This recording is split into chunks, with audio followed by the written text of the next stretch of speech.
दोस्तों good morning. आशा करता हूँ आप लोग सब अच्छे होंगे। दोस्तों अभी तक आपने मेरे चैनल को सब्सक्राइब नहीं किया तो प्लीज़ सब्सक्राइब कर दीजिएगा और बेल आइकन को दबाना ना भूलिएगा ताकि ऐसे नॉलेजेबल वीडियो शॉर्ट्स और लाइव सेशन का नोटिफिकेशन आपको मिल सके। दोस्तों आइए जानते हैं 10 फरवरी 2025 यानी कल मंडे का दिन बाजार का रुख कैसा रह सकता है।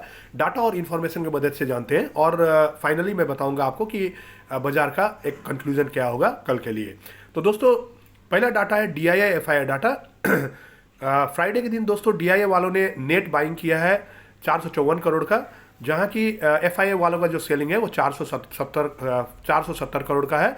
FII का सेलिंग काफ़ी घटा है दोस्तों, मगर अभी भी नेट सेलिंग ज़्यादा है तो मैं बियरिश सेंटीमेंट में रहना चाहूँगा।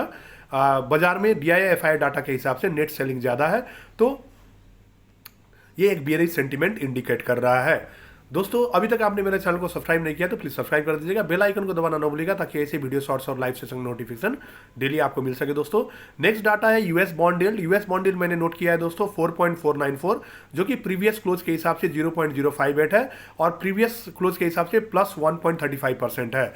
तो दोस्तों ये US बॉन्ड यील्ड जो है US बॉन्ड यील्ड के हिसाब से बाजार बियरिश सेंटीमेंट इंडिकेट कर रहा है। नेक्स्ट डाटा है दोस्तों डॉलर इंडेक्स। डॉलर इंडेक्स 108.10 है, जो कि प्रीवियस क्लोज के हिसाब से प्लस 0.41 है और प्रीवियस क्लोज के हिसाब से 0.38% प्लस है। तो दोस्तों ये डॉलर इंडेक्स के हिसाब से भी बाजार बियरिश सेंटीमेंट इंडिकेट कर रहा है। नेक्स्ट डाटा है दोस्तों USD INR। USD INR काफ़ी पिक पॉइंट में है दोस्तों, 87.79 मैंने नोट किया है, जो कि एक बियरिश सेंटीमेंट इंडिकेट कर रहा है। रुपया कमजोर हो रहा है, डॉलर का मजबूती की वजह से बाजार में नेगेटिव सेंटीमेंट क्रिएट कर रहा है। तो अभी तक जो भी डाटा हम लोग ने देखा दोस्तों 1 2 3 4 ये सारे बियरिश सेंटीमेंट इंडिकेट कर रहा है। नेक्स्ट है दोस्तों RBI MPC का मीटिंग जो हुआ था फरवरी 5 6 7 को, उसके हिसाब से जो रेपो रेट कट हुआ है 25 बेसिस पॉइंट, उसके हिसाब से बुलिश सेंटीमेंट दिख रहा है, क्योंकि बोरोइंग कॉस्ट कम होगा बैंकों का, तो बोरोइंग कॉस्ट कम होने की वजह से जो फंड फ्लो है वो इक्विटी मार्केट में आने का चांसेस काफ़ी ज़्यादा रहता है, जो कि एक पॉजिटिव इंडिकेशन दे रहा है दोस्तों। नेक्स्ट डाटा है दोस्तों मैक्वेरी फॉर्म का। मैक्वेरी फॉर्म का मैंने कंटिन्यू लिया है ये डाटा, क्योंकि इनका जो प्रेडिक्शन है, इनके जो CEO है मैक्वेरी फॉर्म के संदीप भाटिया जी, उनका ये कहना है जब 24,300-400 चल रहा था निफ्टी, उस टाइम उन्होंने ये क्लेम किया था कि जनवरी फरवरी मार्च में इंडिया का अपने कारण से नहीं, इंटरनेशनल फैक्टर के कारण से 10% तक बाजार में गिरावट आ सकता है इंडियन मार्केट में, जो कि हम लोग को सच होते हुए बीच में दिखाई दिया। 22,900 का लेवल तक निफ्टी ने टच किया और उसके बाद बाउंस बैक अभी आया है, मगर ये बाउंस बैक का सस्टेनेबिलिटी कब तक रहेगा ये देखना बाकी है। इसके लिए मैक्वेरी फॉर्म का जो प्रेडिक्शन है वो मैंने कंटिन्यू रखा है। नेक्स्ट डाटा है दोस्तों, तो मैक्वेरी फॉर्म का भी मैंने बियरिश सेंटीमेंट में ही रखा है दोस्तों। नेक्स्ट डाटा है दोस्तों मॉर्गन स्टैनली और गोल्डमैन सैक्स का। गोल्डमैन सैक्स का ये कहना है कि जनवरी 2025 फरवरी और मार्च में निफ्टी 24,000 तक पहुंच सकता है और दिसंबर तक 27,000 तक टच कर सकता है, जो कि मैंने एक बुलिश सेंटीमेंट में रखा है दोस्तों। नेक्स्ट है दोस्तों मॉर्गन स्टैनली का। मॉर्गन स्टैनली का ये कहना है दोस्तों कि मॉर्गन स्टैनली का ये कहना है कि बाजार जो क्वार्टरली रिजल्ट आने वाले हैं 2024 अक्टूबर नवंबर दिसंबर का जो क्वार्टर थर्ड का रिजल्ट है, उसमें बहुत सारे कंपनियों का रिजल्ट पॉजिटिव आने वाले हैं, जिसके कारण से बाजार में एक बुलिश सेंटीमेंट दिख सकता है। और मॉर्गन स्टैनली का ये भी कहना है कि 2025 में जो इंडिया का ग्रोथ स्टोरी है वो काफ़ी अच्छा रहना है, जिसको मैंने एक बुलिश सेंटीमेंट में रखा है दोस्तों। नेक्स्ट दोस्तों है पुणे में जो एक बीमारी आया है गुइलियन बैर सिंड्रोम, ये थोड़ा खतरनाक हो सकता है। अभी तक तो ऐसा पैंडेमिक बनने का संकेत नहीं दिया है, इसको मैंने इसलिए रखा है कि सावधान, एक अलार्मिंग सिचुएशन है, जिसको मैंने बियरिश सेंटीमेंट में रखा है दोस्तों। नेक्स्ट डाटा है दोस्तों US फेडरल रिजर्व का जो अभी जनवरी 28-29 को मीटिंग हुआ, उसमें जो रेट को अनचेंज किया गया, जिसको मैंने बियरिश सेंटीमेंट में रखा है दोस्तों।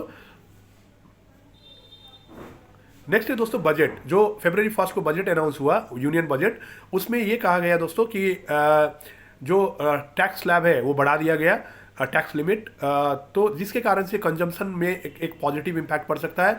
यदि कंजम्पशन में पॉजिटिव इम्पैक्ट पड़ेगा तो एग्रीगेट डिमांड बढ़ेगा बाजार में, एग्रीगेट डिमांड बढ़ने के कारण से प्रोडक्शन बढ़ेगा, एम्प्लॉयमेंट बढ़ेगा, जिसके कारण से एक इकोनॉमी जो है वो फ्लोरिश हो सकता है, जो बाजार को एक पॉजिटिव सेंटीमेंट क्रिएट करता है।